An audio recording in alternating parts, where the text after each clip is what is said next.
अफगानिस्तान में सुबह सुबह धरती कांपी है। 9 की तीव्रता का भूकंप आया, जिसके झटके भारत के कई हिस्सों में भी लगे हैं। दिल्ली एनसीआर क्षेत्र में भी हल्के झटके महसूस किए जाने की बात सामने आ रही है। रॉयटर्स की रिपोर्ट के मुताबिक यूरोपीय मेडिटेरेनियन सीस्मोलॉजिकल सेंटर के अनुसार भूकंप का केंद्र बघलान से 164 किलोमीटर पूर्व में था और इसकी गहराई 121 किलोमीटर मापी गई। शुरुआत में ही एमएससी ने भूकंप की तीव्रता 6.4 बताई थी, लेकिन बाद में इसे संशोधित कर 5.9 कर दिया गया। फिलहाल अफगानिस्तान या भारत में इस भूकंप से किसी बड़े नुकसान या हताहत की खबर नहीं है। हालांकि दिल्ली एनसीआर और आसपास के क्षेत्रों में लोगों ने हल्के झटकों की सूचना दी है। शनिवार को दक्षिण पूर्व हिंद महासागर में भी भूकंप का झटका लगा है। भारत में राष्ट्रीय भूकंप विज्ञान केंद्र के मुताबिक 16 अप्रैल की सुबह 7:13 बजे 6.2 तीव्रता का भूकंप आया, जिसका केंद्र दक्षिण पूर्व भारतीय रिच पर था। इस भूकंप की गहराई 24 किलोमीटर थी। चूंकि यह भूकंप समुद्र के बीच में आया, इसलिए इससे किसी तटीय क्षेत्र में नुकसान या सुनामी की आशंका की कोई खबर नहीं है। महाराष्ट्र के नासिक में अवैध दरगाह को बुधवार सुबह बुलडोजर से ध्वस्त कर दिया गया है। मंगलवार रात को अवैध निर्माण ढहाने पहुंची टीम और पुलिस फोर्स पर बिजली की आपूर्ति बाधित करके पथराव किया गया था। सुबह प्रशासन ने ज्यादा पुलिस फोर्स को तैनात करके अवैध दरगाह को बुलडोजर से गिरा दिया। इस अवैध दरगाह को नासिक नगर निगम ने 1 अप्रैल को नोटिस दी थी। इसमें दरगाह ट्रस्ट को 15 दिन में अवैध निर्माण हटाने को कहा था। ऐसा नहीं होने पर निगम ने बुलडोजर एक्शन की बात कही थी।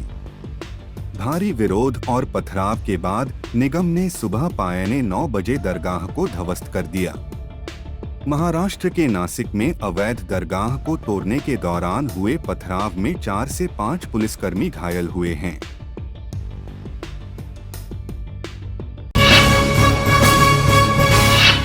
अमरनाथ यात्रा 2025 के लिए रजिस्ट्रेशन आज से शुरू हो गया है। हर साल लाखों श्रद्धालु कठिन रास्तों से होते हुए भगवान शिव के पवित्र गुफा में दर्शन के लिए पहुंचते हैं।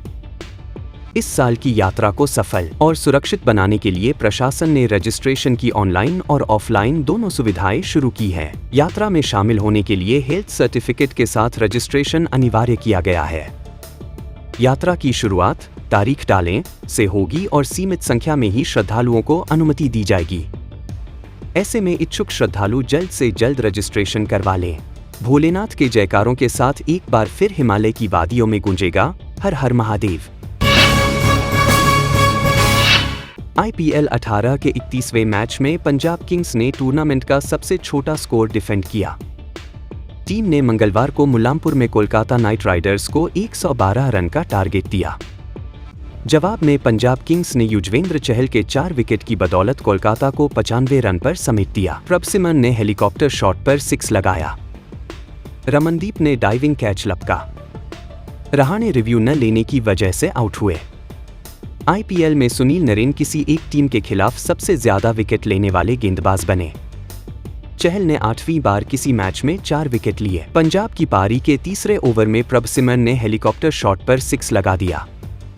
वैभव अरोड़ा ने ओवर की दूसरी बॉल फुल और सीधी डाली, जिसका प्रभ सिमरन ने पूरा फायदा उठाया। वे आगे बढ़े और लाइन में आकर कलाइयों का जबरदस्त इस्तेमाल करते हुए गेंद को डीप मिड विकेट के पार फ्लैट छक्का मार दिया। प्रभ सिमरन ने हेलीकॉप्टर स्टाइल में शॉट खेला।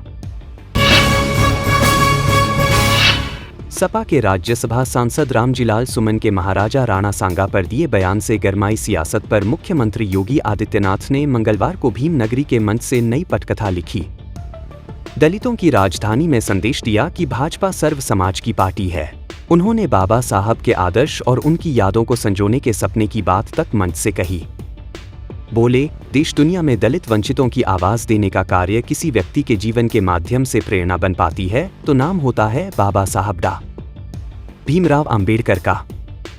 मुख्यमंत्री ने अपने 40 मिनट के भाषण में कांग्रेस और सपा को भी निशाने पर रखा। बांग्लादेश और पश्चिम बंगाल में हिंदुओं पर अत्याचार से कांग्रेस और सपा पर वार किए। उन्होंने एक तीर से कांग्रेस और सपा के सामने नीली रेखा खींच दी तो मोदी सरकार और प्रदेश सरकार की दलित हितैषी योजनाओं को गिनाकर वोट बैंक भी साध लिया। प्रवर्तन निदेशालय ने कांग्रेस के नेशनल हेराल्ड अखबार से जुड़े मनी लॉन्ड्रिंग केस में चार्जशीट दाखिल की है। चार्जशीट के बाद कांग्रेस केंद्र सरकार के साथ आर पार की लड़ाई के मूड में है। बुधवार को कांग्रेस पार्टी राष्ट्रव्यापी विरोध प्रदर्शन करने सड़क पर उतरेगी। संगठन महासचिव के वेणुगोपाल की ओर से जारी एक बयान में सरकार के इस कदम की कड़ी आलोचना की गई है। पार्टी इस कदम को लेकर कड़ा विरोध जताने के लिए देश भर में हेड ऑफिस के बाहर प्रदर्शन करेगी। कांग्रेस के देशव्यापी प्रदर्शन से जुड़े बड़े अपडेट जानने के लिए बने रहिए NBT ऑनलाइन के साथ। नेशनल हेराल्ड मामले पर मध्य प्रदेश कांग्रेस अध्यक्ष जितेंद्र जीतू पटवारी ने कहा, ये आज सोनिया गांधी पर, विपक्ष के नेताओं पर और लोकतांत्रिक व्यवस्थाओं पर कुठाराघात है। भाजपा नफरत फैलाकर देश को गुमराह कर रही है।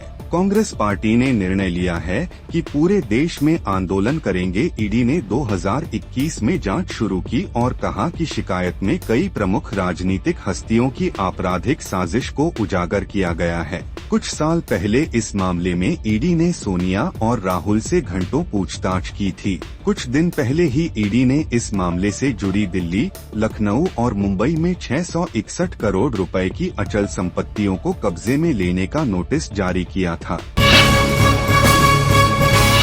टैरिफ मामले पर चीन और अमेरिका के बीच तनातनी का माहौल है। ट्रंप के टैरिफ के जवाब में चीन ने भी 125% शुल्क अमेरिकी सामान पर लगा दिया है। इस बीच मंगलवार को व्हाइट हाउस की प्रेस सचिव कैरोलिन लेविट ने चीन से जुड़े सवालों के जवाब दिए। टैरिफ विवाद के बाद टिकटॉक सौदे पर भी ग्रहण लगते दिख रहे हैं। इस बीच ट्रंप प्रशासन ने 19 जून तक टिकटॉक को अमेरिका में कामकाज करने की मंजूरी दी है। जब व्हाइट हाउस की प्रेस सचिव से पूछा गया कि अगर चीन बातचीत को तैयार नहीं होता है तो इस पर लेविट ने कहा कि 2 महीने का समय काफी है, मैं आगे नहीं बढ़ना चाहती। उपराष्ट्रपति इन वार्ताओं और बातचीत का नेतृत्व कर रहे हैं। राष्ट्रपति भी इसमें शामिल हैं। जब उनसे पूछा गया कि क्या ट्रंप टिकटॉक डील करने के लिए चीन पर टैरिफ कम करेंगे तो लेविट ने कहा कि चीन पर राष्ट्रपति की स्थिति बिल्कुल स्पष्ट है। उन्होंने डोनाल्ड ट्रंप के एक बयान को साझा किया और कहा कि ओवल ऑफिस में ट्रंप ने यह बात मुझसे कही थी कि गेंद चीन के पाले में है। चीन को हमारे साथ समझौता करने की जरूरत है, हमें उनके साथ समझौता करने की जरूरत नहीं है।